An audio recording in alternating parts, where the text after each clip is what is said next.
like you, and I just want to share the experiences that the Jimmy Fund has given me and Dana-Farber. I have a friend, Chuck Straven. I know he's watching from home right now, and he'll be here answering the phones. He was diagnosed with stage 4 kidney cancer in 2015. He's still alive today. He saw his daughter walk down the aisle. He saw his other daughter get a job at Dana-Farber, and he has 2 more that he's seen grow up. Because of Dana-Farber, because of the Jimmy Fund, he's had that quality of life to continue living. He's not done with his battle yet. He will beat it, but he's one of the most inspirational people I know, and if you're around BC football or hockey, you know him very well. My other friend, just in the last few years, she found herself very tired walking up the stairs in her home. She went to Dana-Farber. It was breast cancer. Within a year, she beat it, and she's doing better. And I have another friend as well where his wife is going through a battle, and it was a year ago where she was feeling some pain. Went to one doctor. They said, we'll give it a month or 2, and we'll see. They had the instinct to go right to Dana-Farber. Within the next week, they were treating her. She's not done with her battle yet, but she will. But they all have their quality of life right now, and it's because everything that is going on at Dana-Farber, everything that's being done at the Jimmy Fund, for children, for adults, it's something that none of us ever want to deal with, but unfortunately, it's a reality in the world we live in. It's affected you. It's affected me. It's throughout our families. Luckily, it hasn't affected us directly, and we've never had to deal with cancer ourselves.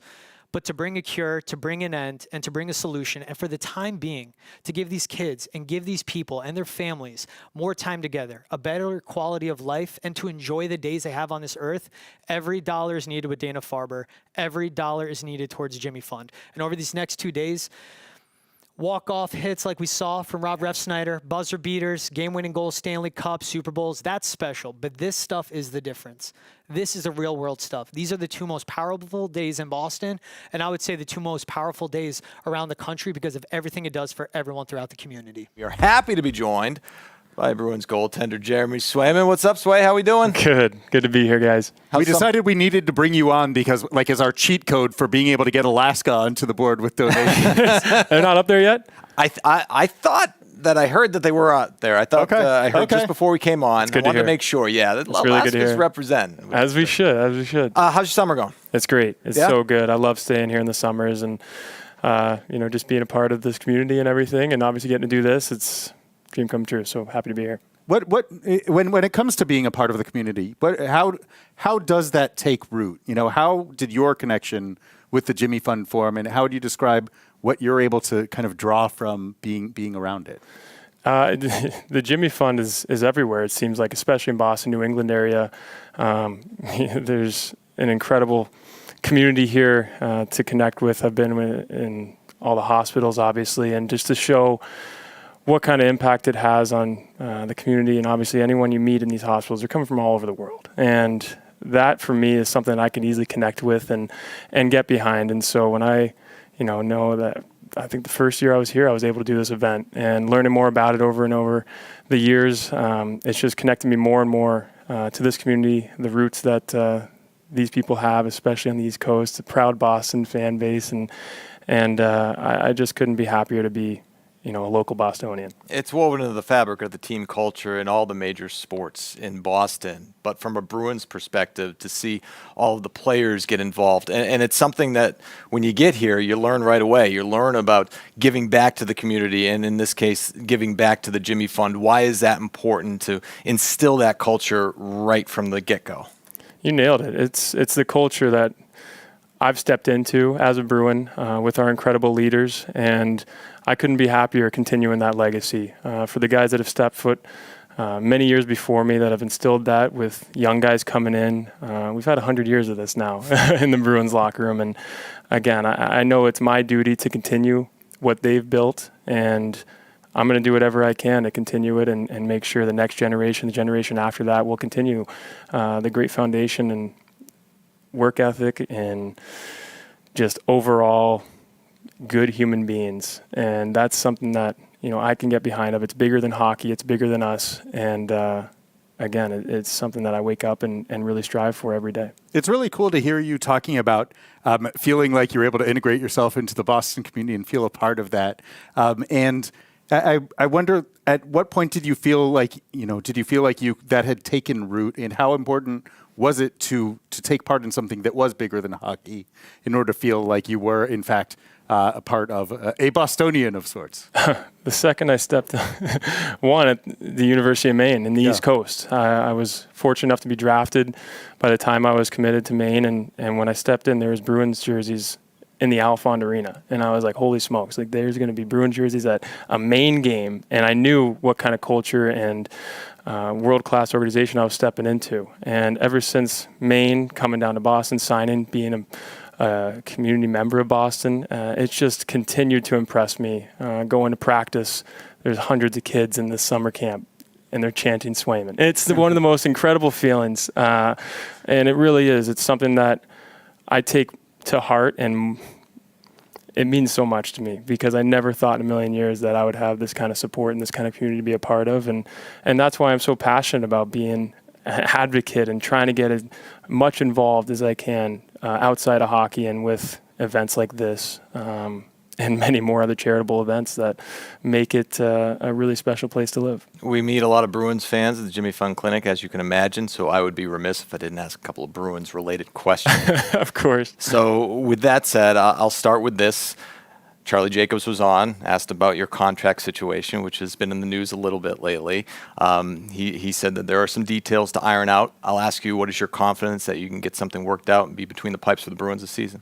There's a lot of confidence, and I say that because I've treated it like business as usual this year. I've been a Warrior. I've been working out with our guys, our staff, our players, and I know that there's something special building in this locker room this year, and I can't be more excited about that. I know that it'll take care of itself with time, and all I can do is control how I'm going to be a better goalie for the Boston Bruins this year, and so that's all I'm focused on, and I know, again, it'll work out, and I couldn't be happier to be a Bruin. And in terms of the team going into next year, making some big splashes in free agency, adding some other pieces as well to round out the roster, how excited are you about the team going into the year? Very excited. There's, again, a ton of momentum building in our locker room now. We got Elias Lindholm in the locker room now, getting to see him, his commitment coming early. I saw Zadorov.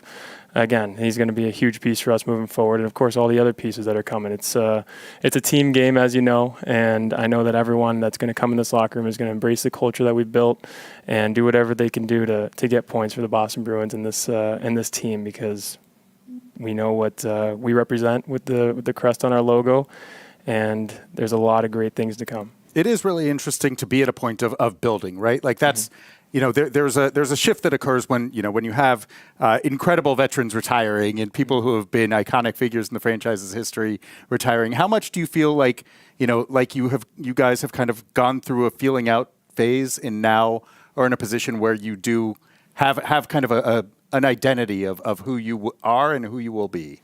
I think every year there's a different identity with each team, and that's what I've learned with my experience. Been going in my 5th year now. Each team has strengths and weaknesses, and as a guy that's been a core guy, seen the differences and the different guys come through our locker room and contribute to Boston Bruins hockey, I've gotten to pull bits and pieces of what I've liked from different guys, of what I didn't like, and making sure that I'm keeping that smooth slate of our culture and our identity. And that's been a really special transition for me personally, because I've now stepped into that role of coaching and teaching the next generation, but I really don't have to be a voice. I just do what Marshy does. I just show it. And that's right. Lead by example. That's one of my favorite things that he's done, and again, he's an incredible role model for me, and will always be. And it's the work ethic and commitment that he puts forward, and I've embraced it fully, and I'm looking forward to many more years to come. I want to ask you about this too, Jeremy. Last year during the preseason, we were in Philadelphia. And before the media scrum, you had asked me, it was right after Tim Wakefield had passed. Yeah. And you would ask me if you could start off the availability by saying a couple of words about Tim Wakefield. And as you know, he was such a big presence here in Boston, huge presence with the Red Sox Foundation, of course, the Jimmy Fund. Why was it important to you to say a couple of words about Wake at the time? Yeah, I'm really happy you brought that up.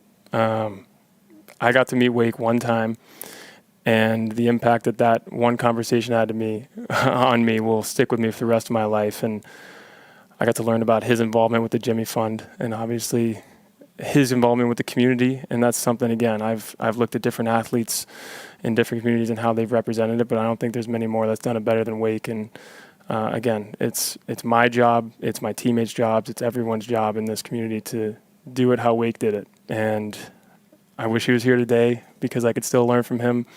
And to continue his legacy, I'm going to make sure I'm honoring him and how I treat my teammates, with how I treat the community, with how I treat everyone around me. And that's something that I'll always cherish from him in that conversation. We'll close the conversation on that note. We appreciate you joining us, Jeremy Swayman, goaltender of the Boston Bruins. Thanks brother. Fellas. We'll see you soon. Thanks so much. Absolutely will. George, All right. I think Lisa Scherber and Tom Karen and I are the only three people who have been involved in every one of these Jimmy Fund Radio-Telethons. And over the course of that experience, you get to know kids. The first kid that I lost, my kid that I lost, was a kid named Danny Williams. Oh, yeah. And whose funeral I attended. And those break your heart. But I can tell you that there are success stories. It's why this is so important. I think of Tara Daniels, who beat cancer not once but twice, and I was there in the hospital to visit with her. In the video package that we opened last hour with, we showed Tony Rando, the mom, when we were downstairs at Fenway Park, and we presented her daughter Tori with a birthday cake. And I was there when Tori was being treated, and when she continued to improve, and when she got better. Last week, Tori Rando got engaged. Oh, my goodness. She's going to get married because the work done at the Jimmy Fund and the Dana-Farber Cancer Institute allows these kids to beat this and move forward. And that's why what we're doing here is so important. Yes, every donation makes a difference and makes a push to a world without cancer. And you mentioned some of these people who have been given a quality of life and longevity through this. I have an older cousin who had leukemia when she was just a little girl, and she was a Jimmy Fund patient. And she was a huge Bruins fan, and she ended up attending a game and getting the attention of Terry O'Reilly. We know him. And the Jimmy Fund and Terry O'Reilly really took the time to look over her, to care for her, and now she's a mom with two beautiful children and a happy life. There is so many things that you can do in addition to making the gift. And so many cancers are really preventable in this day and age. We talked to Magnolia about this last hour, and prevention. At the risk of getting too personal here, in about 20 minutes, my brother will go to the hospital where he lives, and he's having colon cancer surgery at 11 o'clock this morning.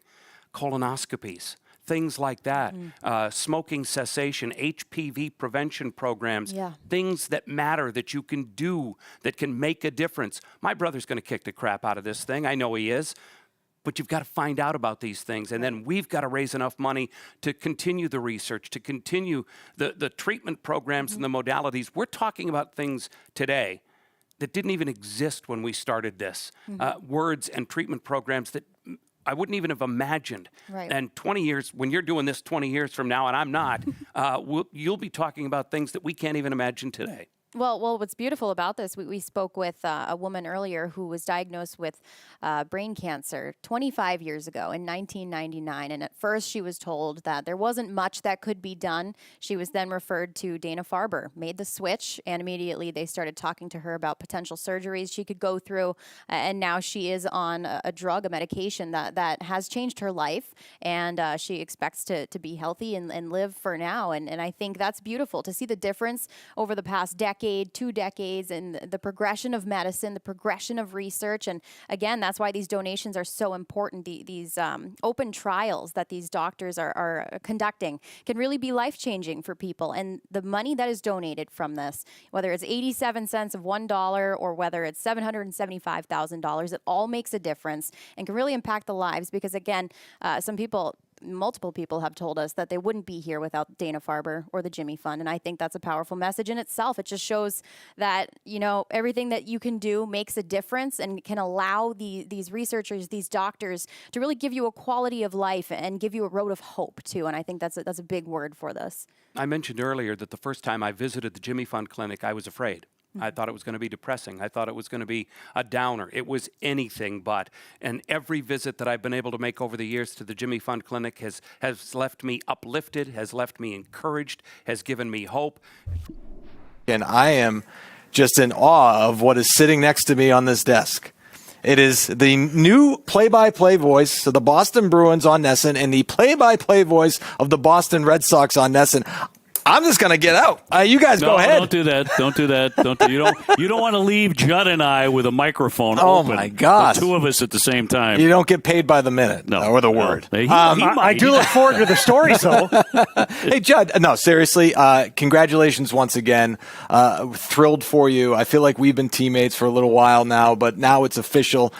What does it mean to you to be the new play-by-play voice on NESN? Well, it's such an honor. And Dave, our mutual friend, Ben Boma, texted the other day, and he said, has this has it started to set in? And I said, not yet. At some point it will. I'm not exactly sure. It's like being here at Fenway Park. What's that welcome to the big leagues moment? Welcome to NESN moment, and the television voice of the Boston Bruins on NESN. That hasn't hit yet, but I'm sure it's coming up. But as I was walking down Lansdowne Street, maybe I got a taste of it because people came up and they were very nice and they congratulated me on the new gig. And that's not something you necessarily get in radio. And, as a guy who's done a lot of radio, I think you're very familiar. It's very true, Judd. It's in this town in particular. I think it's different here than it is most other communities. You know this as well, Adam. If you're on TV and you're calling one of the major sports teams here, it's a different level of celebrity. That can go both ways. If the club's not playing particularly well, going through a bad stretch, you're going to feel some of that heat too. But that's part of the beauty of Boston. That's why we love it. So, well, one of the things, when we were you were kind enough to have me on here on Saturday here at the Red Sox game. I think one of the things that you had talked about was the change from radio to TV. And I started thinking about something afterward that Vin Scully had talked about, because I think on the air the other day we talked about we're the soundtrack to the pictures. And Vinny, I think, always used to talk about he said, you are captioning the pictures that you are currently seeing. And that starts to come to mind. But one of the other things that Vinny mentioned, and I'm sure you had a chance to talk to him many times when you guys would cross paths, he said, and I'm not going to do the imitation, but he said, we don't always sign up. We don't just sign up for the good seasons. We sign up for all the seasons. Mm-hmm. Yes, he was very fortunate with the Dodgers team, whether it was in Los Angeles or dating back to Brooklyn. That was very good. But there were some down years. You have to go all the way back probably when the franchise moved from Brooklyn to Los Angeles. The last time Vinny really had to deal with that, sincerely. But that's part of the job. And part of the job as well is giving back your time, and that's why you're here today as well, as part of the Jimmy Fund Radio-Telethon. What does it mean to you to be a part of this two-day event? This is an institution in the same way that the Red Sox and the Bruins are. The Jimmy Fund is an institution, and it has been really since the late 40s. The amount of money that everybody has helped to raise, I think it's close to 70 or it's surpassed $70 million at this point. And I think all of us at some point have been touched by this wretched disease. My old partner on radio, Bob Beers, lost his wife to a long battle with cancer about 8 years ago. My cousin, who's also a doctor, and we talk about the medical community and places like Dana-Farber all the time, he's a guy who is currently going through it. He's in remission. My old partner with the Blackhawks, Troy Murray, this was a guy who was diagnosed with cancer about 4 or 5 years ago, and they said, you've only got about 6 months to live. But because of advances that a place like Dana-Farber has been able to put out into the world, he's continued to battle that. And to this day, he still is, but he's doing much, much better than I think anybody really anticipated. So I am just so fortunate and thankful, grateful, and humbled to be a part of this broadcast here today. When you see the players giving back their time, it really strikes me. And you had Jeremy Swayman on earlier, and these 2 days, and other days of the year as well. We've seen the Bruins make hospital visits over the years, but the athletes really appreciate what it means to give back, and I've seen it firsthand in this town. Do you get that sense as well, being around the Bruins? Oh, I don't think there's any question. I think one of the reasons that the Bruins have been so successful for so long, and this goes all the way back to the 20s, if we're talking about Shore and Hitchman, all the way to Jeremy Swayman, who you reference right there, they are embedded in the culture here in Boston and New England. They care.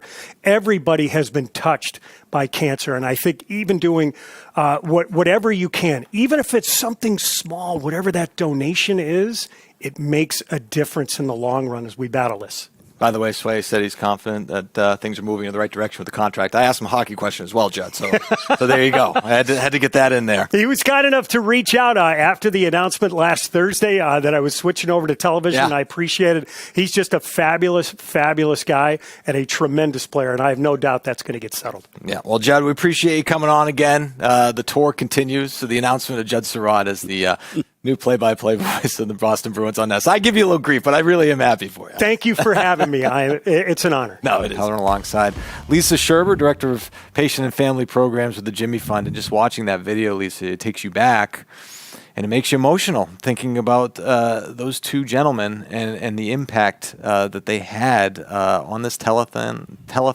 Dana-Farber and the Jimmy Fund. Yeah, I mean, I won't be able to really look at videos for a long time without getting touched and emotional. But I think it's important to sort of look at them and realize that, the impact that both of those men had on all of us. And, for me, Tim, he was the first Red Sox player that I was able to meet and sort of see the relationship form with the kids at the Jimmy Fund Clinic. And I think for that, we always had a very special relationship. So I feel like it's one of those things, no one's ever going to be able to sort of replicate what he was able to do. But I think we've met some amazing people along the way that learned from him. Yeah, including the players that you're seeing. It's the walk, the walk that we shoot every year of going to meet patients and their families. Yes. It's just incredible to see the players give back, and it just seems like they get it too, and they're introduced to it from day one. And we had Lucas Giolito, his first year in Boston. He was on the desk with us his first year in Boston. He came to Fenway Park as a visiting player and had seen the Jimmy Fund on the wall and was here during the telethon, understand what it was all about, and also understood who Tim Wakefield was, and that his memory lives on through the players of today is really something special. Yeah, 100%. And I think when we used to do the road trips, like instead of doing the Boston trip with the teenagers, we used to go to Baltimore and Pittsburgh and all over. And people always said, like, we don't have this with our town or with our city. They didn't have a Red Sox relationship like the Jimmy Fund. They didn't have that with their baseball team. And so they were always trying to replicate that, and they really couldn't. And then one time when we were in Pittsburgh, and that's where Tim just won all of our hearts, and actually the other team's hearts too, because he carried Robbie down from the stands because Robbie had one leg from his cancer, and Robbie wanted to be up front because he was afraid he was going to miss something.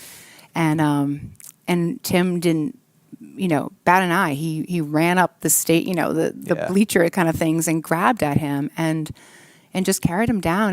And all of us, the docs, the nurses, the patients, we looked at that and we realized he was there. He was carrying all of us.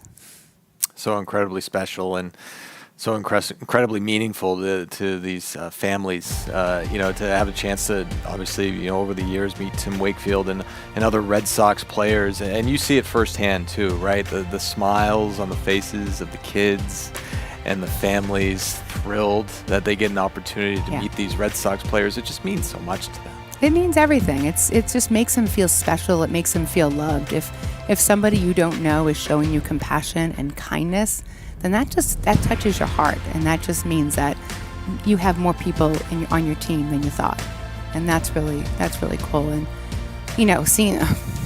Yeah, I know. Yeah. I know. And Lisa, I shared the story yesterday. I shared it on social media before, after Tim passed. I have to share it again, and it always gets me emotional, so we're going to be up here. I have the tissues back there. But I have to share the story because it's just so important to contribute to the legacy of Tim Wakefield and what he meant and how gracious and generous that he was. I ran the Boston Marathon, as you know, last year, and I ran for Dana-Farber. My mom was diagnosed with cancer, and she received treatment. She's doing well. But I said, you know what, this is the perfect cause. This is what I'm going to do. I'm going to run for this. And Wake, found out I was running and made a donation. And it was the largest donation that I had received, $1,000. He donated $1,000. And at the time, Stacy was ill, was dealing with her illness. Knowing that, still, His generosity was in every asset of life, and and as we're talking, I see Brianna's out there, and I can see Brianna Wakefield out there, and we're going to be chatting with her in a little bit. So, who has just turned into the most unbelievable young woman that it blows my mind. And we saw her with Santa and giving out presents earlier, and she's just taken that on. Yeah. For Tim and Stacy, and I think that has been a beautiful thing that I've been able to witness. On his birthday, he bought us dinner, right? Yes. Doesn't that just embody who Tim Wakefield was? It completely does. I just think the generosity, again, we say it all the time, he was a unique man. Yeah. He was a human being that just he understood what made the heart beat. You know, he understood what the simpleness of kindness. And when he was speaking to you, you knew he was speaking to you, and he was listening to you. Yep. You know, and I think that's what's so great. And when he would come into clinic and he was talking with each child, with each parent, they knew whether they were old enough to know that knuckleball, whether they were old enough to sort of understand, you know, what happened in 2000, all those years. They really just appreciated the man he was, and how they knew that they were really grateful and fortunate to sort of meet him. Former Patriots offensive lineman Joe Andruzzi joins us. Joe, how are you? Oh, much better these days. How we doing, guys? I'm doing all right. Man. You know, obviously, you're a cancer survivor yourself. You know, my hair grow back, so your hair looks great, my friend. Looks good. Just a little gray now. That's all. It's great. Hey, join the club, buddy. Do what I do. Just shave it all the way down. Just go all the way down? Yeah, just take a 1 against the grain and just shave it all the way down. Joe, as an offensive lineman that is a Super Bowl winner, you are used to incredible battles against, you know, big opponents.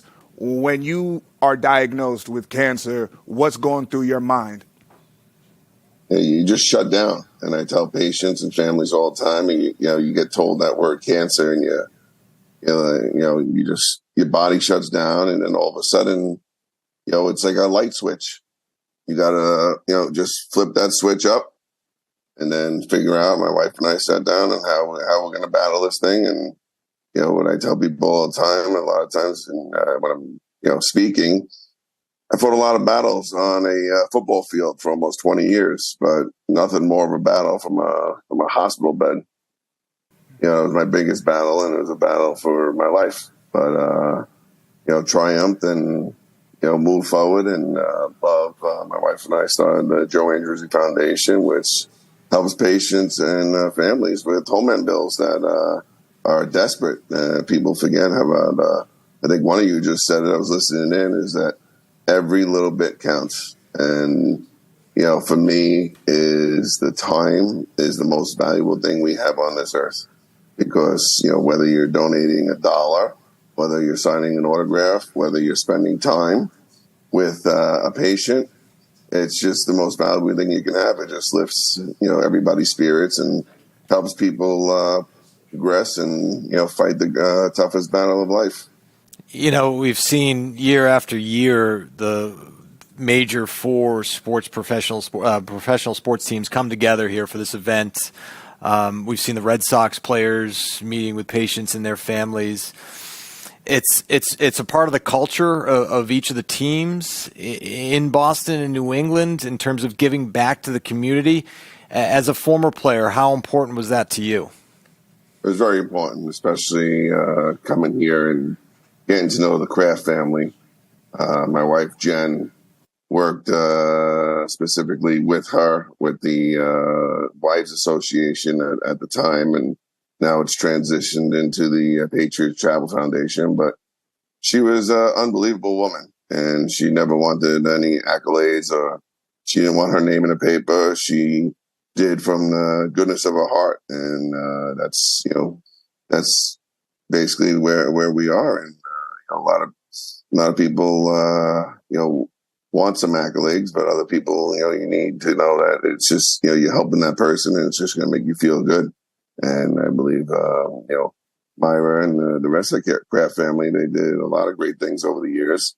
So, my wife learning that and then putting it towards the foundation is just the most rewarding thing you could do. And for myself, being the face and basically the mascot of the organization, but having somebody walk up to you and with tears in their eyes just to say thank you is truly amazing. It just gives me chills to even say it, and those 2 words goes a long way. Just to say thank you. You helped me when I was at my lowest point in my life, and that's where we step in and understand that we've been there. And some people live paycheck to paycheck, and they need that extra help. As when you are a professional athlete, you have this aura of invincibility, right? Nothing can touch a professional athlete. Nothing can get them down. How different was that for you, where now this is completely out of your control. Doesn't matter how many weights you can lift, and you are, basically giving control up to these doctors that maybe are saying things that you've never heard before. Yeah, it's so true you say that, because I've thought about that.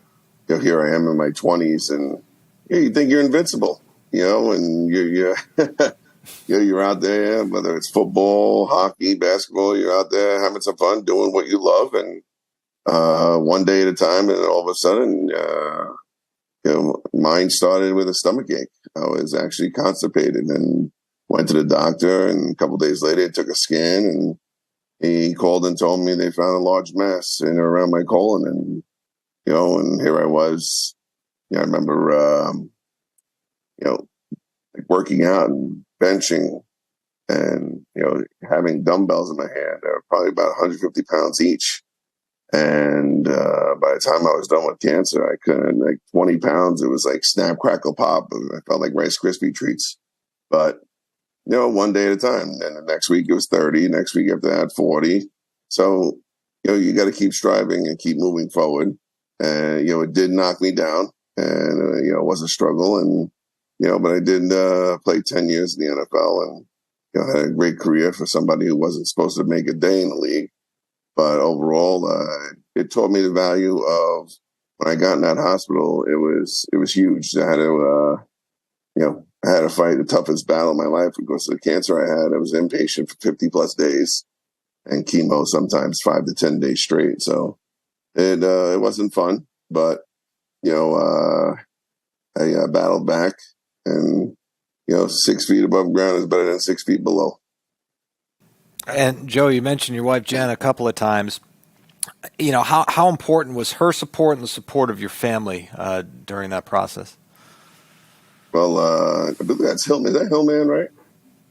What's that? Hillman. Is that your voice? No, man. No, it's Adam Pellerin, buddy. Oh, Adam. Okay. Yeah, no, he's on EEI. He's a good guy, though. Yes. Sound like him. Wow, you sound like him for a second. No, I did. I guess I didn't realize I sounded like Hillman a little bit. There you go. Yeah. That's a nice Caught me compliment. off guard. No, but overall, without my wife, my family, I probably wouldn't be sitting here talking to you. And, our time spent here in New England, we started a brain cancer research fund in honor of a young boy who passed away from brain cancer. And, 3 years later, we donated $500,000 to his doctor. And here we are, and turning around and calling that doctor for my own help. And we got off the phone, and it was July 31st, and not July, I'm sorry, May 31st in 2007. We got on a plane. And I said, no, why don't we wait a day? We got the kids. I had 4 young kids at the time. So why don't we wait a day? She said, no, we're going now. And left. And my doctor said, you're not taking another test. You're already stage 4, Burkitt's lymphoma. We're starting chemo tomorrow morning, 7 a.m., and probably be inpatient for most of it. So it was a tough one, but, with her by my side, she spent a lot of time by my side, and, she would be home sometimes. She would stay with me if I was really sick, and then go home at like 5 a.m. to have the kids wake up to, one of their parents being there. So she was pretty amazing, and, amazing on my side. And she was there probably 99% of the time. And when she wasn't, she made sure somebody was there with me. But, overall, she does that for, myself. We have 5 kids now. Yeah, and, just many things like that, just how she works with the foundation. And, it's hard when you do get close to certain patients and families, because some triumph and some lose their battle to cancer, and it gets tough. And we lost 2 very close people to us in the last year. One, a young 13-year-old, and one, a 37-year-old. He was actually on our board, and just an amazing guy, and how everybody was inspired by him. Everybody was inspired by her. And you see that, and you see how we can portray that and help keep living their life, keep living what they believed in, and knowing that you got to make every day count. Well, both Adam and I fancy ourselves as workout guys. So, like, the most important question is, you still throwing up 150? I don't know about that anymore. I mean, that was back when I was playing, but yeah, that's impressive. No, it's but 150, back, it's in the past. It's I still have a lot more aches and pains these days. So very different. Maybe a total of 150. That's about it. well, with 5 kids to chase around, like it's a full-time job, I can imagine. Oh yeah, I'm coaching football tonight, so we're still in this what do they call it, August training or whatever it is, and we got a scrimmage tomorrow, so these kids with big smiles on their faces, and when I go out there and I'm just trying to teach them every little bit I know, and it would help me move forward. It would help me, triumph and have a great career. But, everybody knows that it's just like 1%. I try and tell these kids school is much more important than any sport. 1% of the population will ever see a professional sport. So it's one of those things to relay and know that you can have fun. You can have fun all you want on this field, but you got to step forward and you got to be able to, work hard in the classroom and, keep moving forward and have, good grades and especially be a good citizen and a good son to your parents. Well, Joe, we appreciate you stopping by and, appreciate all the work you do with your foundation and also getting the word out to help this telethon as well. Thanks as always, my friend. Appreciate it. Thanks, Joe. Thank you, guys. Have a good one. Good luck.